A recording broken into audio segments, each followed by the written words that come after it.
Dalam kehidupan yang terus bergerak tanpa jeda, manusia sering terjebak pada keinginan akan perubahan besar, kesuksesan besar, kebahagiaan besar, dan pencapaian besar. Namun, ajaran Buddha justru mengingatkan bahwa penderitaan dan pembebasan tidak lahir dari lompatan raksasa, melainkan dari langkah-langkah kecil yang dilakukan dengan kesadaran. Seperti tetes air yang jatuh tanpa henti, perlahan namun pasti ia mampu melubangi batu yang paling keras. Seringkali, kita menunda perubahan karena merasa diri belum siap, belum kuat, atau belum sempurna. Padahal, dalam Dharma, tidak ada syarat kesempurnaan untuk memulai.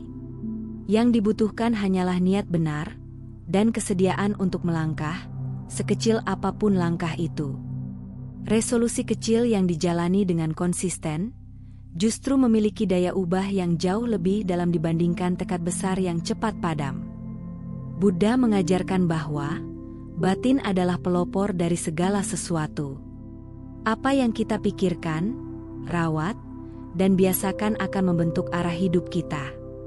Oleh karena itu, resolusi sejati bukanlah tentang mengubah dunia luar, melainkan tentang membina batin agar lebih jernih, lembut, dan bijaksana. Dari batin yang terlatih, lahirlah ucapan dan perbuatan yang membawa kebahagiaan. Dalam video ini, Rakit Tua akan mengajak kita merenungkan 6 resolusi kecil, sederhana namun bermakna, yang bila dipraktikkan dengan kesadaran dan ketekunan, mampu menghadirkan perubahan besar dalam hidup. Bukan perubahan yang gaduh, melainkan perubahan yang sunyi, namun mengakar dalam batin. Mari telusuri ajaran yang sangat luhur ini, dan tanpa berlama-lama ayo langsung saja kita mulai. Pertama, melatih kesadaran dalam hal-hal sederhana. Di zaman sekarang, banyak orang hidup dengan tubuh di satu tempat, tetapi pikiran melompat kemana-mana.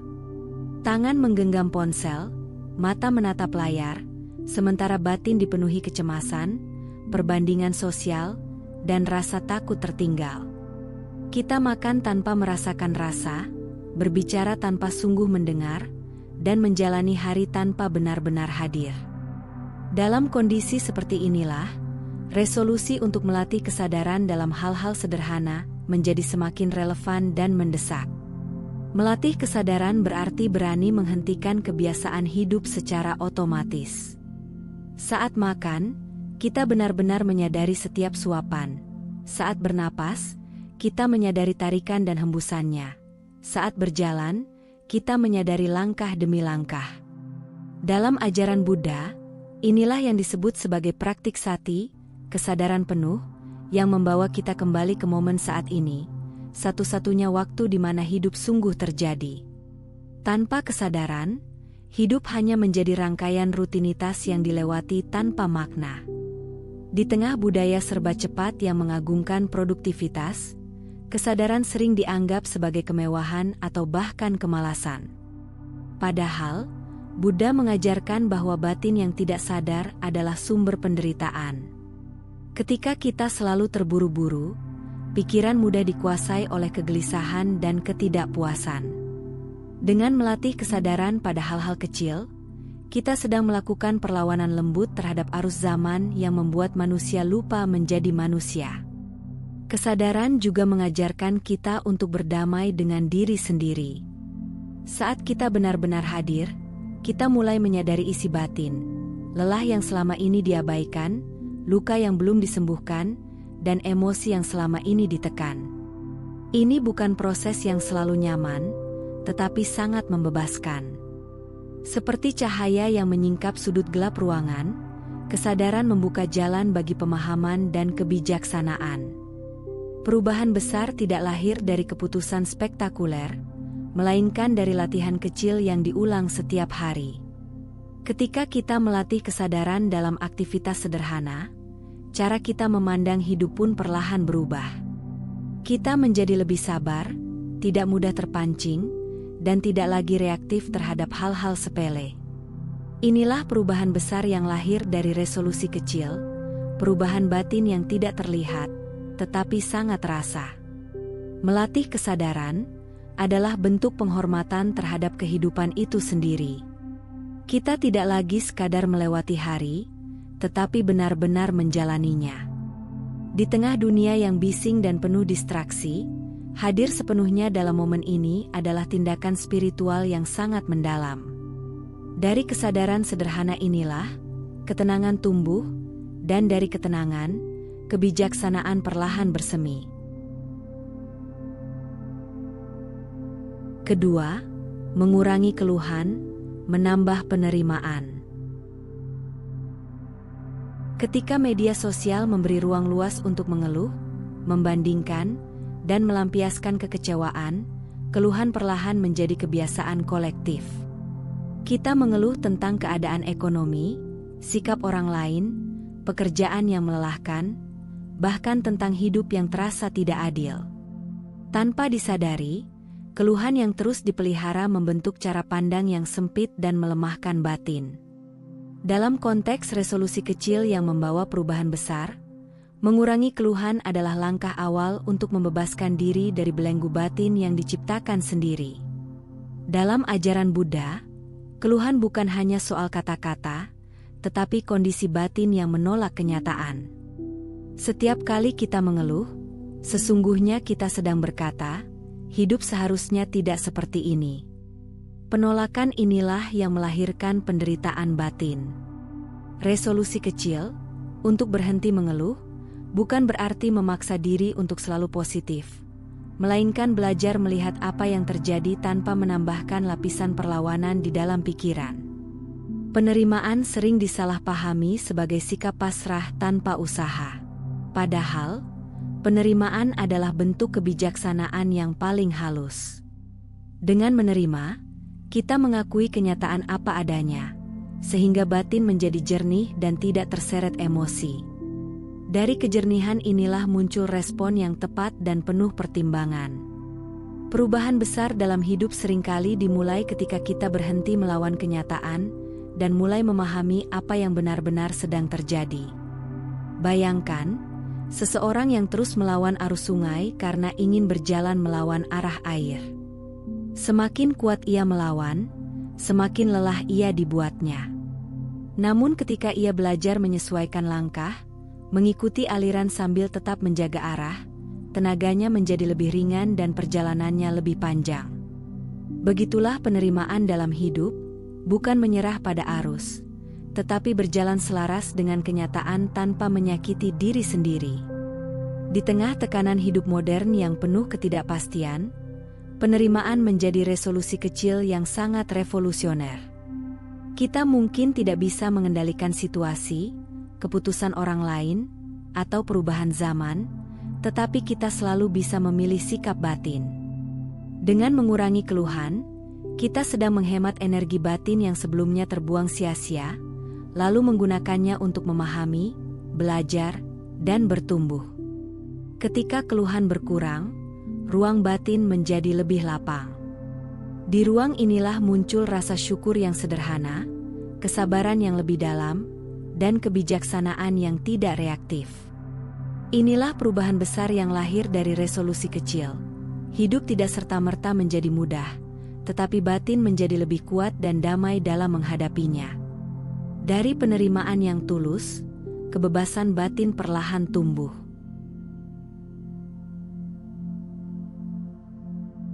Ketiga, menjaga ucapan agar tidak menyakiti. Perlu kita sadari, kita hidup di zaman ketika kata-kata dapat menyebar lebih cepat daripada pikiran jernih. Ucapan seringkali menjadi senjata yang melukai tanpa disadari. Satu kalimat yang terucap atau tertulis dapat memicu konflik, merusak hubungan, bahkan meninggalkan luka batin yang sulit disembuhkan. Dalam konteks resolusi kecil yang membawa perubahan besar, menjaga ucapan adalah langkah sederhana namun sangat menentukan kualitas hidup kita di tengah masyarakat yang semakin sensitif dan mudah tersulut. Dalam ajaran Buddha, ucapan bukan sekadar alat komunikasi, melainkan pancaran langsung dari kondisi batin. Ketika batin dikuasai amarah, iri, atau kebencian, kata-kata pun menjadi tajam dan menyakitkan. Sebaliknya, batin yang dilandasi kesadaran dan welas asih akan melahirkan ucapan yang menenangkan. Resolusi untuk menjaga ucapan sejatinya adalah resolusi untuk merawat batin agar tidak dikuasai oleh racun-racun batin. Pada masa kini, ucapan tidak hanya keluar dari mulut, tetapi juga dari jari-jari yang menari di layar ponsel. Tulisan di media sosial, komentar, unggahan, atau pesan singkat adalah bentuk ucapan yang sama kuatnya, bahkan seringkali lebih berbahaya karena tidak disertai ekspresi dan empati langsung. Banyak orang menulis hal-hal yang tidak akan pernah mereka ucapkan secara langsung, tanpa menyadari bahwa dampak batinnya tetap nyata dan melukai. Ucapan benar mengajarkan kita untuk bertanya sebelum berbicara atau menulis. Apakah ini benar? Apakah ini bermanfaat? Dan apakah ini disampaikan dengan niat baik? Resolusi kecil untuk berhenti sejenak sebelum menekan tombol kirim, atau sebelum melontarkan kata-kata, adalah latihan kebijaksanaan yang sangat relevan di zaman digital. Dari jeda singkat itulah, kita mencegah penyesalan panjang. Mengurangi gosip, celaan, dan kata-kata kasar mungkin terasa sepele, tetapi efeknya mendalam. Hubungan menjadi lebih sehat, batin menjadi lebih ringan, dan lingkungan sosial menjadi lebih damai. Kata-kata yang tidak diucapkan dengan sembarangan ibarat duri yang tidak jadi dilempar, tidak melukai orang lain, dan tidak melukai batin kita sendiri. Menjaga ucapan adalah bentuk praktik welas asih yang paling nyata. Setiap kata yang lembut, setiap tulisan yang bijak, adalah benih kedamaian yang kita tanam di dunia yang sedang haus akan ketenangan. Dari resolusi kecil inilah, perubahan besar terjadi.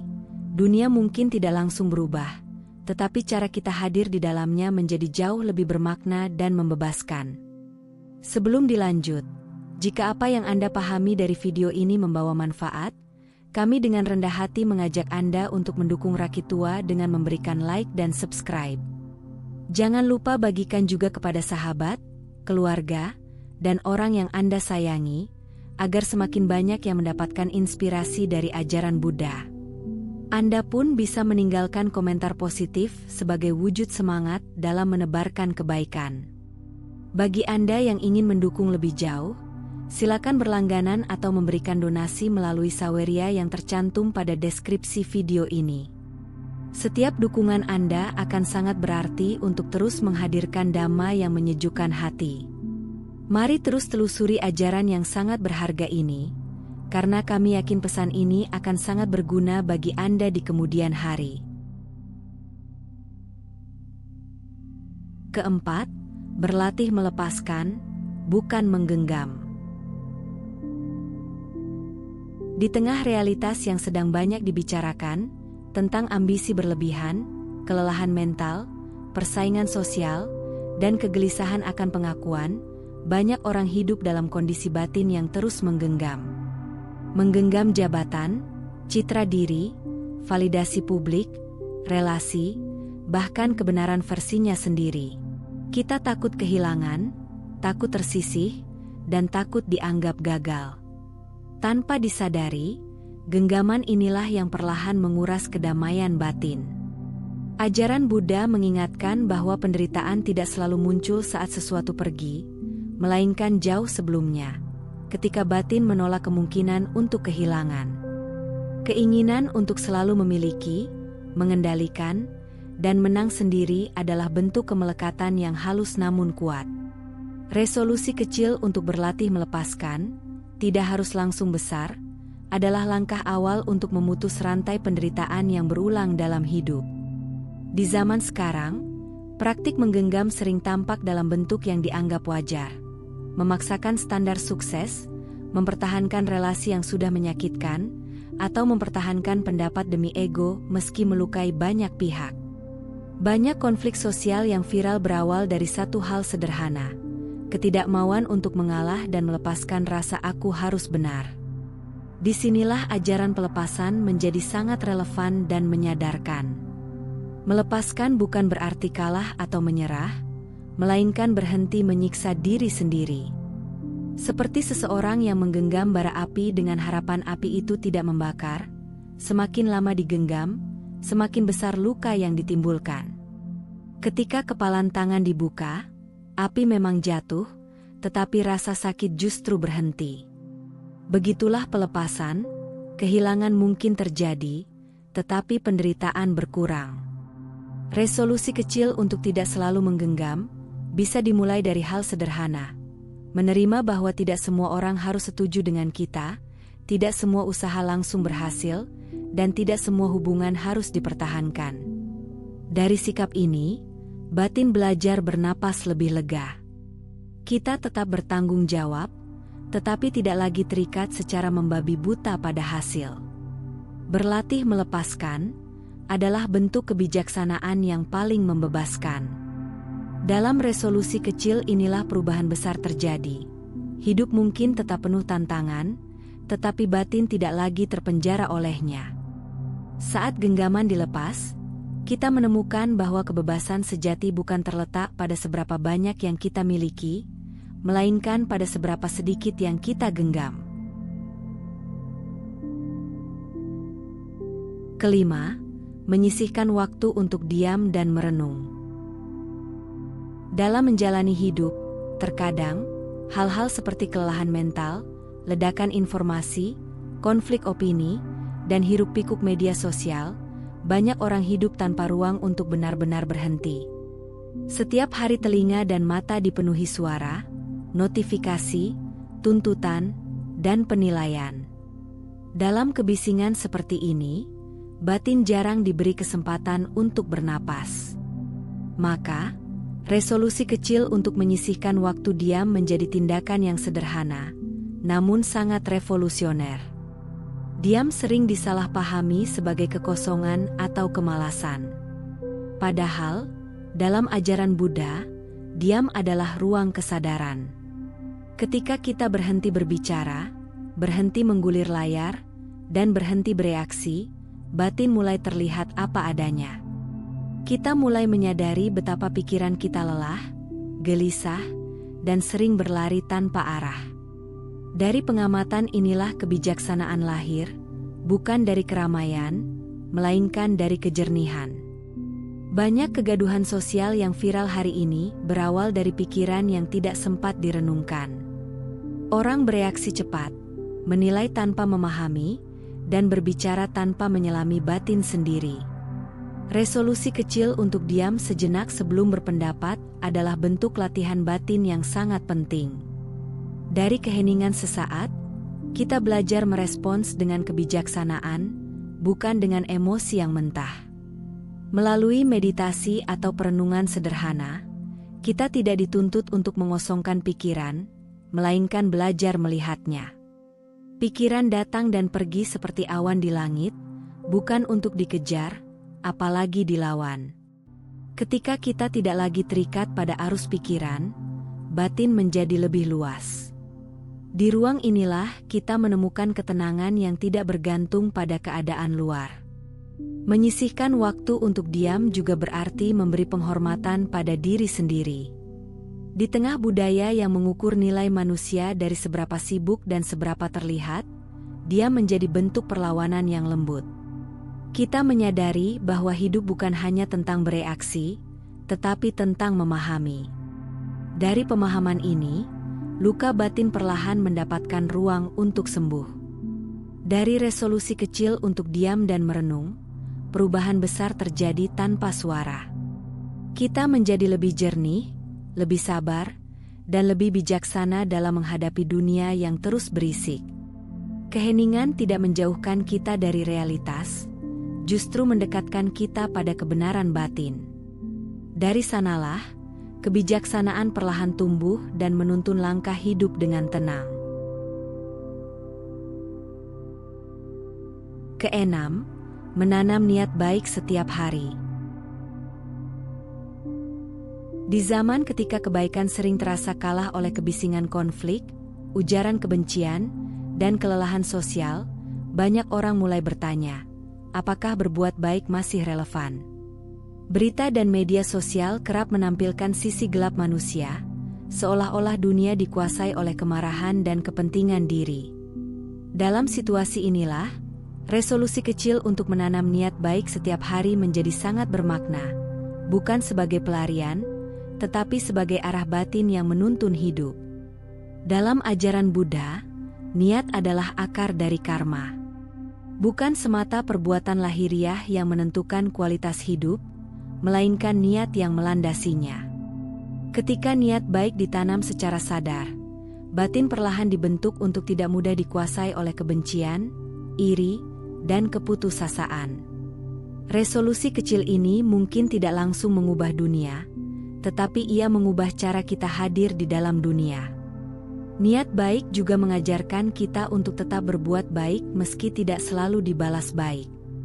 Banyak orang berhenti berbuat baik karena merasa lelah dimanfaatkan atau kecewa pada manusia. Namun Buddha mengingatkan bahwa kebaikan bukan transaksi, melainkan latihan batin. Terus berbuat baik adalah cara kita menjaga kemurnian batin sendiri, bukan untuk mengubah orang lain. Menanam niat baik setiap hari bisa dimulai dari hal yang sangat sederhana. Mendoakan keselamatan semua makhluk, menahan diri untuk tidak menyakiti, atau memilih memahami daripada menghakimi. Seperti menyalakan pelita kecil di ruang gelap, cahaya itu mungkin tidak mengusir seluruh kegelapan, tetapi cukup untuk menerangi langkah di depan. Kebaikan kecil yang dilakukan dengan tulus memiliki daya tahan yang panjang. Di tengah realitas zaman yang sering mempromosikan sikap sinis dan acuh, mempertahankan niat baik adalah bentuk kekuatan batin. Ia menjaga hati agar tidak mengeras oleh luka dan kekecewaan. Ketika niat baik terus dipelihara, perbuatan pun mengikuti, kata-kata menjadi lebih lembut, tindakan menjadi lebih berhati-hati, dan sikap hidup menjadi lebih berwelas asih.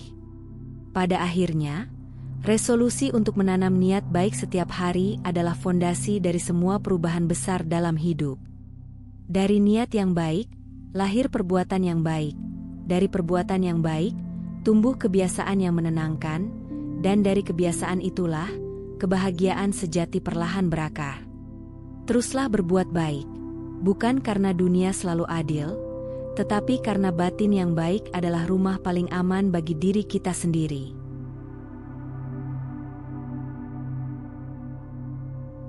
Keenam, resolusi ini tidak menuntut perubahan drastis atau pengorbanan besar. Justru karena kecil dan sederhana, ia mudah dipraktikkan dalam kehidupan sehari-hari. Namun, kekuatannya terletak pada konsistensi dan kesadaran. Dalam Dharma, sedikit demi sedikit, kebiasaan batin terbentuk, dan dari sanalah perubahan sejati terjadi. Bila direnungkan lebih dalam, resolusi-resolusi ini sejatinya adalah latihan untuk kembali pulang ke diri sendiri. Bukan menjadi pribadi lain, melainkan menjadi lebih sadar, lebih lembut, dan lebih bijaksana. Perubahan besar tidak selalu tampak di luar, tetapi terasa dalam cara kita merespons hidup. Seperti pohon besar yang tumbuh dari biji kecil, perubahan batin yang mendalam lahir dari niat sederhana yang dirawat setiap hari. Apa yang kita latih dalam diam, akan tercermin dalam sikap dan tindakan kita di dunia. Dalam ajaran Buddha, hidup bukanlah tentang mengejar kesempurnaan, melainkan tentang memahami proses. Setiap langkah kecil yang dilakukan dengan kesadaran adalah bagian dari jalan mulia. Tidak ada usaha yang sia-sia ketika dilakukan dengan niat benar dan ketekunan. 6 resolusi kecil ini bukan aturan yang mengikat, melainkan undangan untuk hidup lebih sadar.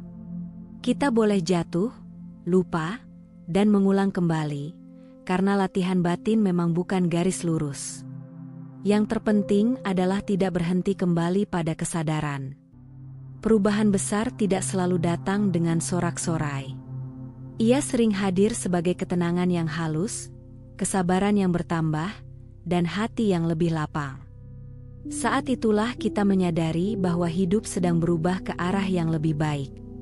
Semoga melalui resolusi-resolusi kecil ini, kita semakin dekat pada kehidupan yang penuh kebijaksanaan, welas asih, dan kedamaian. Jika video ini bermanfaat, jangan lupa dukung kami dengan cara berikan like dan subscribe, bagikan kepada teman dan orang yang kamu sayangi, dan jangan lupa tinggalkan komentar yang positif. Kamu juga bisa berlangganan untuk mendukung kami, atau berdonasi melalui Saweria yang tercantum pada deskripsi video ini. Cukup sampai di sini dulu video kali ini. Mari bersama Rakitua membina diri di jalan Buddha dan semoga semua makhluk hidup berbahagia.